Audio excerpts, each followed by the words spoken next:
বেড়েছে ব্রয়লার মুরগির দাম, সাথে বাড়তি ডিমের বাজারও। ব্যবসায়ীরা বলছেন খাবারের দাম বাড়ার কারণেই বাড়তি মুরগি ও ডিমের দাম। বিস্তারিত জানাতে ডুমুরিয়া বাজার থেকে যুক্ত হয়েছেন রামিম চৌধুরী। রামিম, বলছিলাম যে ব্রয়লার মুরগি এবং ডিমের দাম এখনো কমেনি, এর কারণটা কি দেখছেন, ব্যবসায়ীরা কি বলছেন?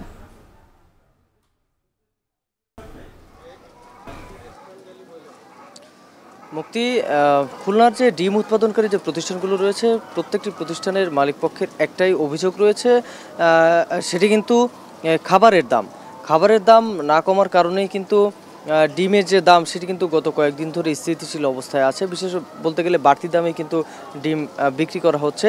আজকে কিন্তু এই যে উৎপাদনকারী যে প্রতিষ্ঠানগুলো, সেখান থেকে পাইকারি যে বাজারগুলোতে ডিম যাচ্ছে কিন্তু 10 টাকা 50 পয়সা থেকে 11 টাকা 50 পয়সার মধ্যে, যেটি কিন্তু গত কয়েকদিন ধরেই হয়ে আসছে। মালিকপক্ষের যেটি কথা, তারা বলছেন যে এখানে ডিম উৎপাদনের জন্য যে মুরগিগুলো আনা হয়, সেই মুরগির খাবার কিন্তু অনেক ব্যয়বহুল খাবার, এবং সেখানে ভুট্টা এবং বিভিন্ন ধরনের ফিড তাদের খাওয়ানো হয়, এবং সেই খাবারগুলোতে কিন্তু দাম অনেকটাই বেশি, যার ফলে কিন্তু মুরগির ডিমের যে দাম সেটি কিন্তু তারা কমাতে পারছেন না।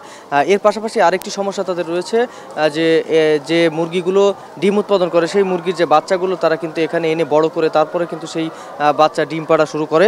তো সেই বাচ্চা কিন্তু বর্তমানে পাওয়া যাচ্ছে না, যার ফলে কিন্তু একটি বড় সমস্যা দেখা দিয়েছে এই পোলট্রি ফার্ম জগতে।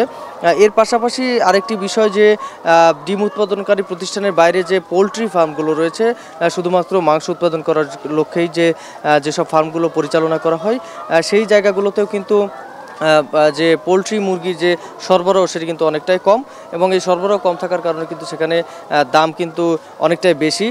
গত কয়েকদিন ধরে দেশের চলমান বিভিন্ন রকম পরিস্থিতির কারণে কিন্তু খুলনাতে বিশেষ করে বিভিন্ন জায়গায় যে মুরগির দাম সেটি কিন্তু অনেকটাই বেড়ে গিয়েছিল, তারপরে আবার মাঝখানে কিছুটা কমেছে, তারপরে কিন্তু ব্রয়লার মুরগির দাম আবারও কেজি প্রতি 10 টাকা করে বাড়িয়েছে এখানকার ব্যবসায়ীরা। তো মোটামুটি মুরগির সরবরাহ এবং এখানকার খাবারের দাম যদি কিছুটা কমে, তাহলে কিন্তু মুরগির দাম বা ডিমের দাম অনেকটা স্বাভাবিক হয়ে আসবে বলে এখানকার ব্যবসায়ীরা আমাদেরকে জানিয়েছেন। তো এই ছিল আমার কাছে খুলনা থেকে পোলট্রি ফার্মের সর্বশেষ খবর।